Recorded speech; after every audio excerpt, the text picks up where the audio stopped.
After primary school, no one really teaches us how to read, and with declining reading speeds and average read books per year, it's no wonder that many of us find reading kind of dreadful. But here's the thing. Whether it's for work, school, or self-growth, we've all got to do it. In this video, I'm going to introduce a technique that is going to improve your retention, understanding, and efficiently guides you through any given reading material. And what is really cool, minimizes further readings and rereadings, so that you, for example, can focus on other tasks. Hi, my name is Mars and I help overwhelmed professionals design a system to create their personal and professional focus, productivity, and resilience. And the reading technique that I'm going to introduce to you today is called the SQ3R method, which stands for 5 letters, SQRRR, with number 1 being survey, also kind of skimming through a chapter. So instead of already diving into your reading material, to just be looking at the headlines, at the subheaders, at text in bold or italicized text,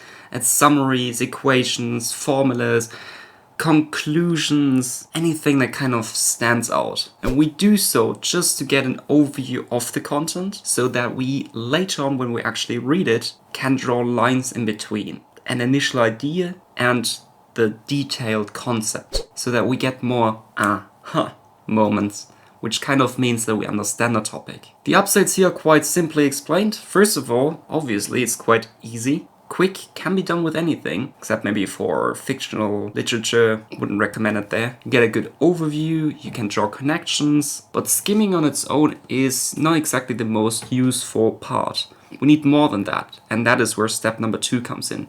Questions. So you're going to ask yourself questions based on the little, very, very little broad information that you just gathered while skimming a topic. And it really doesn't matter how little information you have. As long as you ask yourself a question, believe me, your life and your view when it comes to the book is going to change. Potential questions are as broad as what are 5 main key points of this very particular topic, or what is a short summary of this, what are the key takeaways, and so on. But the more precise the question is, the longer you will be able to keep it and then can work with it. Just asking yourself a question triggers something that's called active recall. Basically, actively, obviously, not passively consuming something and to be thinking about it. As soon as you start thinking about a topic, the topic itself shifts from your short-term memory into your long-term memory.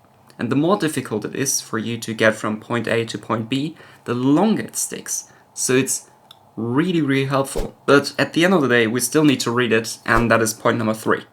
Now we've skimmed through a chapter, we've asked ourselves questions, now we, with the questions in mind, read the whole on chapter, the whole on paragraph, whatever you have to read. This can be done in the way you are used to, or if you want to be super cool and make it even more efficient, you can apply speed reading. Quickly going over speed reading, instead of just targeting one singular word, you can look at phrases, or 3 words at once, or 4 words at once, or just read every capital word. And you can do so because we have something that's called peripheral vision. So we look straight forward, and I, for example, look at a lens right now. You'd be looking at a screen, but there's something going on outside the screen as well. And that you can utilize when it comes to reading. Another tip is that we're in particular taught in school, or actually we're taught the opposite in school. That would be not to read by speaking things out loud in our heads, but to just be confident about your understanding.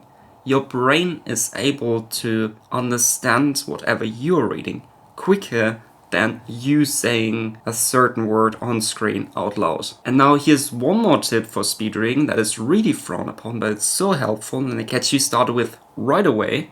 That would be to use your finger to underline whereabouts you are in the text. Because you can use your finger quite quickly. And I know in school we are taught not to do so because it looks stupid, but it really is the opposite. It helps you to read quicker and get a better understanding. So use it as you wish. Point number 4 is to recite the questions that we have asked ourselves. Basically, to answer them. And we do so, that's the little trick here, without the reading material open, with it being away from us. That's a bit of a pain because we need to think about it, but as I said, the more you need to think about something, the longer it sticks. So if your goal is to actually remember what you've read, then go ahead and do so. This triggers, again, active recall. In this particular case, you can be as detailed as anywhere possible. So remember, or try to remember everything that you have just read and answer those questions. Step number 5 is now inevitable, in particular if you don't have the reading material open. That would be to review our answers.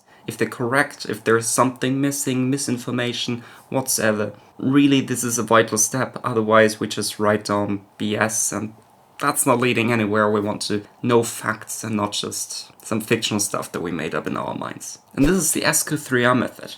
It works wonderfully because you get a good overview of the topic before you actually read it. You can break down your reading material into manageable chunks. You increase your reading comprehension and retention. And because we're switching up our tasks, so we're going from skimming to asking questions to actually reading to reciting without our reading material to then reviewing with our reading material again. So it's a little bit more engaging, it's a bit more fun than to just have your textbook open the entire time, to go through it and to be reading the entire time. So that's an upside, that's pretty cool. That's why the SQ3R method works quite well.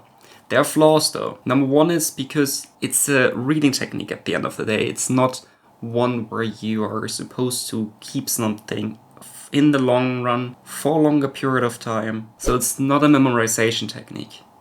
It neither will help you when it comes to critical thinking. It's just there. You're just supposed to read it, not supposed to think further than your readings. Then, which is also quite obvious, it's relatively time consuming. Of course, you get the whole benefit of you can remember something for longer. You don't need to return to your reading material as often as you would have otherwise. But the task itself of using the SQ3R method is quite time consuming. For some, it might even be a little bit too systematic, in particular when it comes to creative writing, when it comes to very detailed, precise, technical textbooks as well. So if you want to be a little bit spontaneous, then don't use it. But at the end of the day, make up your own mind. That's the SQ3R method for you. Thank you very much for watching. Watch this video up here to kind of improve anything else, and see you all next week. Good luck.